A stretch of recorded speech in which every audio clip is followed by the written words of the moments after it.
আজি মোৰ সোণালী মুৰ্গী পোৱালিখিনিৰ 65 নম্বৰ দিন আৰু এতিয়া বৰ্তমান আবেলিৰ সময় হৈছে। আবেলি প্ৰথমতে দানা দিয়া গৈছিলে সোণালীৰ ষ্টাৰ্টাৰ দানা আৰু দানা প্ৰায় শেষেই কৰিছেগে, লাষ্টৰ পাউডাৰখিনি আছেগে আৰু দানা যিমান দিলেও মোটামুটি আধা ঘণ্টাৰ ভিতৰতে প্ৰায় শেষ কৰি পেলায়। তাৰপিছতে পানীও দিয়া গৈছে। পানীত বৰ্তমান কোনো ধৰণৰ মেডিচিন নাই।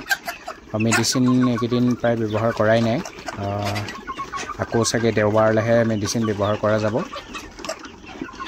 আৰু বাকী মুৰ্গী ওজনৰ কথা ক'বলৈ গ'লে যোৱাকালি দুটা মুৰ্গী মতা মুৰ্গী ডাঙৰ চাই বিক্ৰী কৰিছিলোঁ।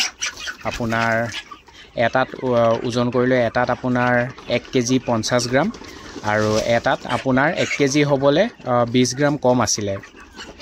আপুনি ধৰিব পাৰে ডাঙৰ মতা মুৰ্গীখিনি দেখা পাইছে, সেইখিনি 1 কেজি হৈ গৈছে আৰু বাকী মাইকী মুৰ্গী 1 কেজি হোৱা নাই। মাইকী মুৰ্গী আপোনাৰ আধা কেজিৰো আছে, আধা কেজি চাইজৰো আছে আৰু তাতছে ডাঙৰ ধৰি লওক 600 700 এনেকৈ আছে মাইকী মুৰ্গীবোৰ। এতিয়া বিক্ৰী নকৰোঁ মুৰ্গীখিনি, মোটামুটি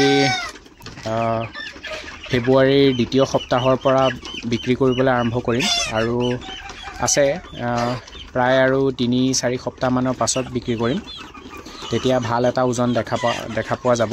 তেতিয়া চাগে মতা মুৰ্গীখিনি 1.5 কেজি পাই যাবগৈ আৰু মাইকী মুৰ্গীখিনি 800-900 বা ডাঙৰ মাইকী মুৰ্গীখিনি 1 কেজিও পাই যাবগৈ পাৰে। তেতিয়া ধৰি লওক এভাৰেজ 1 কেজি 200-ৰ পৰা 300 ভিতৰতে থাকিব ওজনটো।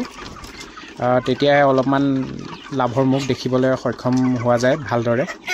নহ'লে লাভ হয়, নোহোৱা নহয়, এতিয়া বিক্ৰী কৰিলেও লাভ হ'ব, কিন্তু যিটো কষ্ট কৰিছোঁ ঠাণ্ডা দিনত সেইটো কষ্টৰ মূলটো নাপাম। সেইকাৰণে কেইদিনমান ৰাখিছোঁ আৰু ফেব্ৰুৱাৰীত দামটো উঠে কাৰণে ৰাখি থৈ দিয়া গৈছে। আৰু আজি ভিডিঅ'টো ইমানখিনিতে সামৰণি মাৰিছোঁ। ধন্যবাদ।